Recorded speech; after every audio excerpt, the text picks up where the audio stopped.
Bismillahirrahmanirrahim. Assalamualaikum warahmatullahi wabarakatuh. Salam sejahtera bagi kita semua.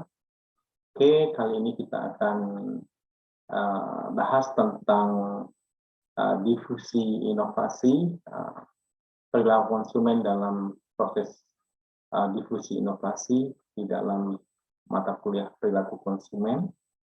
Oke, baiklah kita mulai aja. Kita screen share. Oke.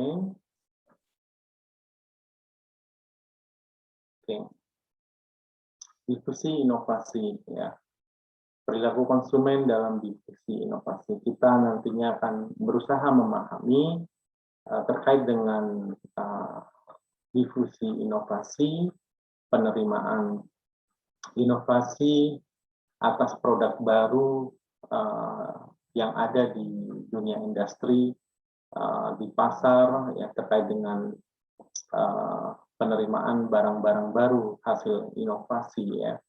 Dan sebelumnya akan kita bahas terkait dengan yang definisi tentang produk baru, ya, sehingga produk baru itu nantinya bisa diterima oleh masyarakat luas. Jadi ada proses perilaku konsumen seperti apa sih difusi atau penerimaan inovasi produk baru tersebut di dalam masyarakat luas. Oke, baiklah, mungkin kita pahami terlebih dahulu terkait dengan konsep produk baru, ya. Ada 3 perspektif produk baru ini. Oke, yang pertama adalah perspektif perusahaan, yang kedua perspektif dari produk itu sendiri, dan yang terakhir dari perspektif konsumen, ya. Nantinya masing-masing ini memiliki perspektif berbeda, sehingga mana yang paling penting perlu kita perhatikan yaitu perspektif yang terakhir, ya, perspektif konsumen, ya, karena nantinya produk baru bagi konsumen bisa jadi berbeda dengan produk baru yang menjadi perspektif perusahaan, ya. Oke, kita bahas yang pertama, yaitu produk baru dari perspektif perusahaan. Jadi produk baru ini pastinya hasil dari inovasi. Jadi perkembangan produk yang sudah ada atau produk lama dia kembangkan. Ada 2 jenis inovasi yang bisa memunculkan sebuah produk baru, yaitu dari inovasi produk itu sendiri, produknya diperbaiki, ya, ada atribut atau manfaat-manfaat baru atas produk yang sudah ada, ya. Atau mungkin bisa jadi produk baru itu bisa dikatakan produknya tetap sama, tetapi perusahaan berhasil menciptakan atau meng-create produk tersebut dengan proses yang berbeda. Itu kalau kita lihat dari kacamata perusahaan, itu bisa dikatakan ini produk baru dengan proses yang lebih efisien, lebih hemat, menghasilkan produk yang sama. Itu bisa dikategorikan sebagai produk baru dalam kacamata perusahaan, ya. Jadi ada 2 hal inovasi yang bisa dilakukan oleh perusahaan untuk membuat produk baru, ya, hasil dari inovasi. Berikutnya terkait dengan masih dari perspektif produk, ya. Sekarang kita yang kedua tadi perusahaan, yang kedua terkait dari perspektif produk itu sendiri. Yang paling mudah sih sebenarnya inovasi dari segi kemasan, ya. Ini spesifik terkait dengan produk. Kemasannya dirubah menjadi kemasan yang baru, itu menjadi kategori produk baru, ya. Sehingga seringkali kita temukan di industri setiap tahun atau setiap 3 tahun sekali mungkin ada perubahan kemasan dari produk tersebut. Memang tujuannya untuk inovasi sebuah produk agar nampak bahwa produk itu ada perkembangan, ya, ada sesuatu yang baru. Tidak harapannya konsumen merasa ini produk yang memiliki sesuatu yang baru ya dari segi kemasan, padahal cuman kemasan intinya. Tetapi persepsi yang diharapkan di konsumen bahwa produk ini adalah sebuah produk baru gitu ya. Inovasi kemasan yang pertama, yang kedua adalah inovasi dari produk tersebut. Nah, kalau inovasi dari produk tersebut pastinya ada manfaat, atribut yang memiliki nilai atau manfaat tambahan dari sebuah produk tersebut. Ya. Terus terkait dengan yang ketiga ada inovasi tempat. Ya. Inovasi tempat mungkin tempat di mana barang tersebut dijual, ya, saluran distribusinya dirubah, ya, mungkin terkait dengan mungkin biasanya kan kita menjual sebuah produk itu di tempat keramaian, ya, di mana target market kita berkumpul, ya, itu sebagian besar melakukan hal itu, ya, buka outlet di department store dan sebagainya. Mungkin ada inovasi tempat yang mungkin dalam era sekarang memungkinkan sekali membuat sebuah saluran atau tempat belanja di sebuah website mungkin, dan mungkin di sosial media. Nah, jadi inovasi tempat ini juga bisa dikategorikan hal tersebut. Kalau ingin lebih contoh yang lebih spesifik lagi, mungkin dari segi renovasi outlet yang sudah ada, itu juga menjadi inovasi tempat. Sehingga saudara akan menemukan outlet atau toko tempat penjualan dari sebuah produk atau jasa yang didesain seunik mungkin, ya, tempatnya direhab atau itu desain luar maupun dalamnya dibuat sedemikian rupa, dibangun, dirubah agar supaya menarik. Itu salah satu contoh juga sebagai inovasi tempat, ya, tempat penjualan. Nah, itu dari perspektif produk, ya, kemasan, inovasi produk, dan inovasi tempat, ya, tempat penjualannya. Oke, kita lanjutkan terkait dengan yang ketiga, ya, dari perspektif konsumen belum saya jelaskan. Perspektif konsumen itu berbeda. Kita melihatnya dari kacamata konsumen. Bisa jadi produk yang sudah produk baru di kacamata perusahaan, ya, mungkin ini adalah sebuah produk baru, ya, karena sebelumnya perusahaan belum pernah memproduksi produk tersebut, ya. Bisa jadi ini lini produk keputusan untuk membuat produk baru di kacamata perusahaan. Tetapi jika kita melihat dari perspektif konsumen, bisa jadi produk baru yang dibuat oleh perusahaan tadi, karena itu baru bagi perusahaan yang sebelumnya belum pernah membuat produk tersebut, ya. Pada saat di lapangan bisa jadi konsumen melihatnya produk tersebut bukan produk baru karena sudah ada di pasar, karena sudah ada pesaing atau perusahaan yang sebelumnya menawarkan produk atau jasa sejenis, ya. Berbeda pada saat konsumen melihat bahwa produk ini merupakan produk yang benar-benar baru yang belum pernah dia temukan sebelumnya, ya.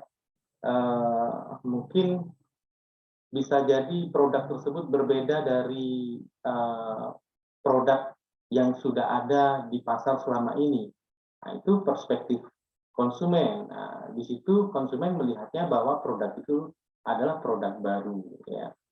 Nah, jadi sangat penting sekali kita mempertimbangkan perspektif produk baru dari konsumen, ya. tidak semata-mata dari perspektif perusahaan ya, tapi kembali lagi kita fokusnya kita berusaha memahami apa yang dimaksud atau yang dipersepsikan oleh konsumen sebagai produk baru, produk yang memang belum pernah ada di pasar selama ini, produk yang memang selama ini belum memberikan manfaat yang diharapkan oleh konsumen selama ini. Jadi intinya belum pernah ada ya, bisa jadi produk itu sudah ada, cuman konsumen atau target market tertentu belum pernah mengetahui keberadaan produk itu di tempatnya atau di pasar di mana target market itu berada. Oke, itulah konsep produk baru dari 3 kacamata atau 3 perspektif perusahaan dan perspektif produknya itu sendiri dan konsumen. Oke, kita masuk di difusi inovasi ya. Difusi inovasi ini menurut Rogers dalam Calduri tahun 94 bahwa proses di mana inovasi atau hasil produk baru tersebut dikomunikasikan melalui saluran tertentu dalam jangka waktu tertentu di antara anggota suatu sistem sosial, ya, di antara anggota atau masyarakat dalam hal ini. Jadi di mana proses inovasi ini yang proses difusi inovasi ini dari awal proses pengenalan hasil inovasi sampai hasil inovasi itu diterima oleh masyarakat. Ya, jadi bisa kita simpulkan difusi inovasi itu seperti itu. Jadi tidak semua produk baru mudah diterima karena tadi bisa jadi ada resiko yang akan ditanggung oleh masyarakat yang menerima di awal. Ya, bisa jadi produk itu atau hasil inovasi ini merupakan produk yang belum sempurna, bisa gagal produk, dan pastinya dia akan mendapatkan resiko yang tergantung ya, resiko dari segi keuangan dan waktu dan sebagainya. Jika dia memberanikan atau sebagai konsumen yang inovator, biasanya mereka suka produk baru. Tetapi bagi early majority masih relatif baru ya, ada late majority ya, dia mengkonsumsi atau menggunakan produk atau jasa di akhir-akhir setelah banyak orang menggunakan ya. Contohnya mobile phone tadi, mobile phone ini kan sebelumnya hanya ada telepon rumah yang pakai operator ya, kalau masih ingat atau tidak menangi ya kalian. Dulu kalau kita mau nelpon itu harus lewat operator, tolong sambungkan ke Pak ini ya, Pak siapa gitu ya. Sampai akhirnya ada nomor tertentu langsung nyambung, sehingga kita tidak perlu operator lagi.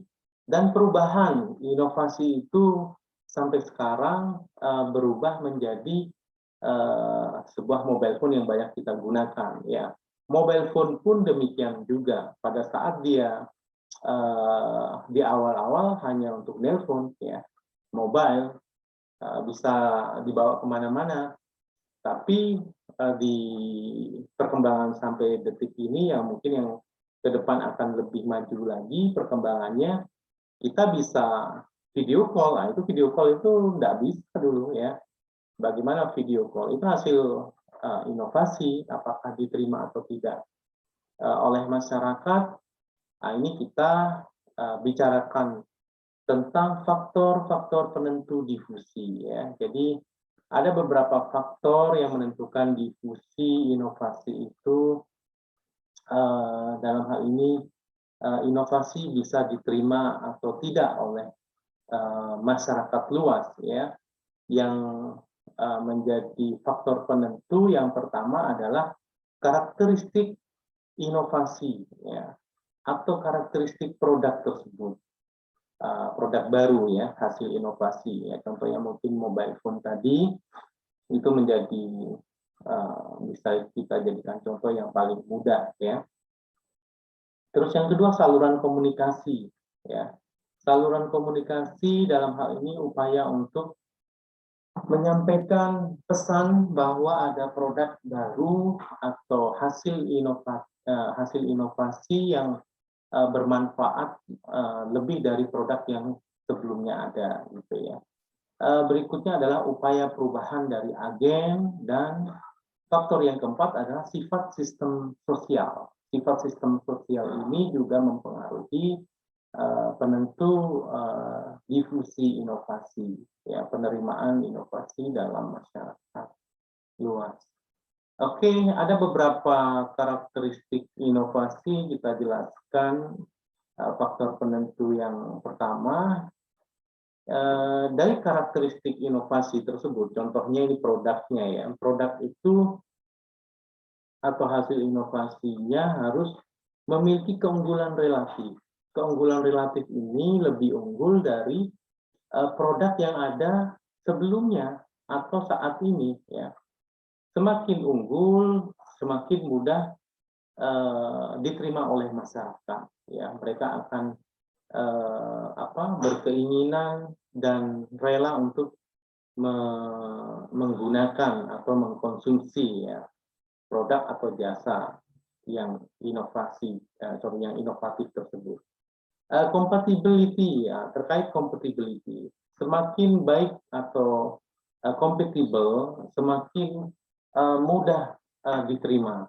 Contohnya begini, kalau mobile phone itu kompatibel dengan komputer atau laptop, dari segi transfer datanya, transfer foto ya, yang ada di file menggunakan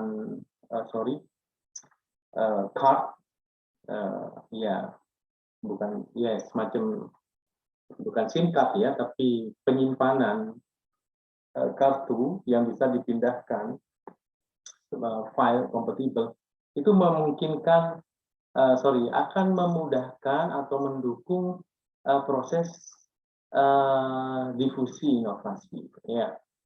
Terus yang ketiga, kompleksitas.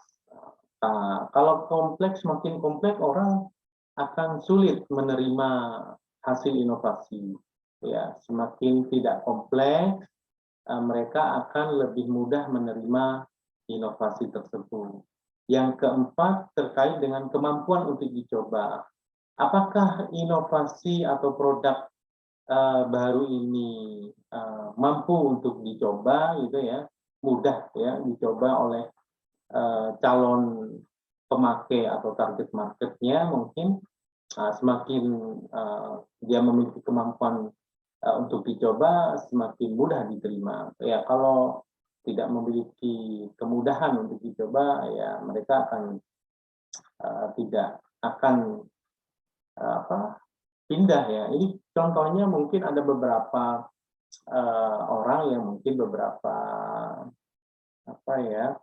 kalangan agak dewasa ya, yang tidak mau mengganti HP-nya, dia ingin pakai HP yang QWERTY ya, yang ada tombolnya itu ya. Nah, ini termasuk kategori late majority ya. Kemampuan untuk dicoba itu sebenarnya sudah memungkinkan sekali sekarang, mudah ya. Tapi dalam hal ini bisa jadi ada orang yang malas kalau sulit tidak bisa dicoba ya, dia milih pakai HP yang lama aja daripada yang baru karena sulit untuk dicoba. Maksudnya dia bisa dicoba nggak nih, bisa dipelajari dengan mencobanya gitu ya. Dan berikutnya terkait dengan kemampuan untuk dilihat ya, ini juga terkait dengan apakah mudah untuk dilihat.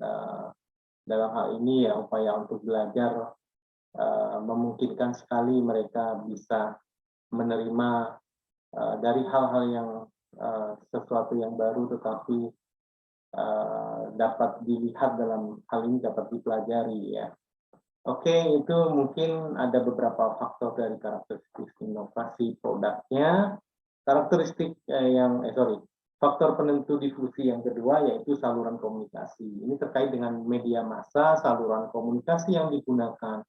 Biasanya memang media massa digunakan untuk menyampaikan pesan, ya, bahwa ada produk baru yang memiliki nilai, kemampuan, manfaat yang sebelumnya belum pernah ada. Ya, contohnya mungkin mobile phone yang dulunya ringtone-nya itu dari segi ringtone bermacam-macam ya.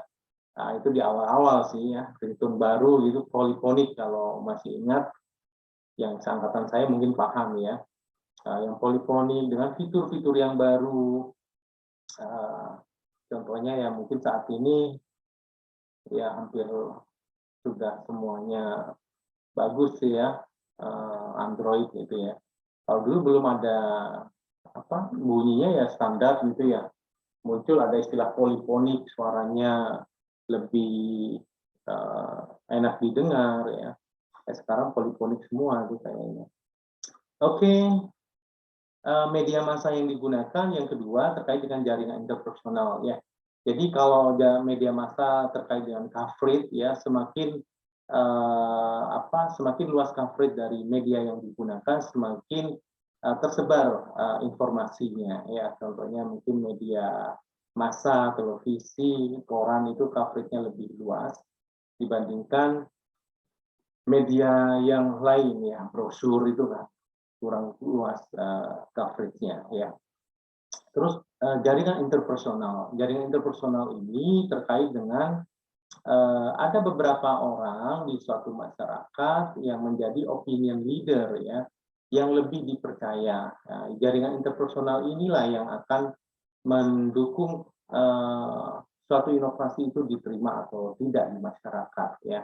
Karena mereka sebagai opinion leader, orang akan meniru atau menyetujui apa yang dia yakini gitu ya, karena sebagai opinion leader, sehingga perusahaan atau penyedia jasa, mungkin kalau penyedia jasa ya, mempertimbangkan dari segi saluran komunikasi ini, melihat interpersonal ya, jaringan interpersonal yang memiliki kemampuan mempengaruhi, kita bisa manfaatkan menggunakan yang bersangkutan ya, semacam kelompok acuan ya, reference group. Dalam hal ini mungkin opinion leader ya, yang bisa kita gunakan untuk mempengaruhi. Oke, ini juga terkait dengan yang tadi nantinya opinion leader tadi ya, ini upaya perubahan dari agen. Jadi agen untuk berusaha merubah persepsi konsumen atau masyarakat terkait dengan inovasi atau produk baru ini, seberapa besar upayanya ya. Jadi ada dua agen ya, mungkin kalau dari perusahaan agennya mungkin sales force ya, tenaga-tenaga penjual itu dia berusaha mempengaruhi what we call mempersuasi ya, bahwa ini produk memiliki suatu nilai yang lebih dibandingkan produk sebelumnya, memiliki manfaat yang belum ada selama ini di pasar ya. Itu bisa jadi tergantung upaya dari perubahan dari agen. Siapa agennya dari dalam adalah agen perusahaan, yaitu tadi sales force, dan opinion leader ini. Opinion leader ini terkait dengan saluran jaringan interpersonal ya, karena dia sangat efektif untuk mempengaruhi orang ya. Jadi masyarakat itu atau calon konsumen itu lebih efektif dipengaruhi oleh orang terdekat ya. Dalam hal ini bisa jadi salah satunya adalah opinion leader. Mereka lebih percaya dengan jaringan teman saudaranya dibandingkan pesan iklan ya. Sehingga kita bisa menggunakan teman-teman ini atau seorang opinion leader untuk menyampaikan inovasi produk atau produk-produk baru yang muncul di suatu industri, ya. Ya, mungkin kalau saat ini sama dengan apa ya, terkait dengan vaksin, ya, apa ada yang nerima, ada yang tidak. Itu salah satu upaya perubahan dari agen, ya. Orang merasa tidak percaya dengan vaksin, ya, karena kenapa? Karena ya memang itu produk baru, ya. Sebelumnya tidak ada hasil inovasi untuk mencegah penyebaran penyakit kalau kita kaitkan dengan masa pandemi kali ini. Itu perlu upaya dari perubahan dari agen, ya. Ya, ada agen yang paling efektif ya tadi opinion leader, ya, orang-orang tokoh masyarakat, ya, yang bisa digunakan untuk mempengaruhi. Oke, yang terakhir yaitu sistem sosial. Sistem sosial ini terkait dengan norma, aturan, nilai-nilai sosial yang ada, ya. Apakah faktor ini berpengaruh terhadap penerimaan masyarakat terhadap suatu produk baru? Itu kita melihatnya dari segi aturan yang dianut, yang diyakini oleh masyarakat tersebut, ya. Ini juga terkait, kalau kita kaitkan dengan contohnya tadi, ya, contoh vaksin gitu, ya, itu kan bagus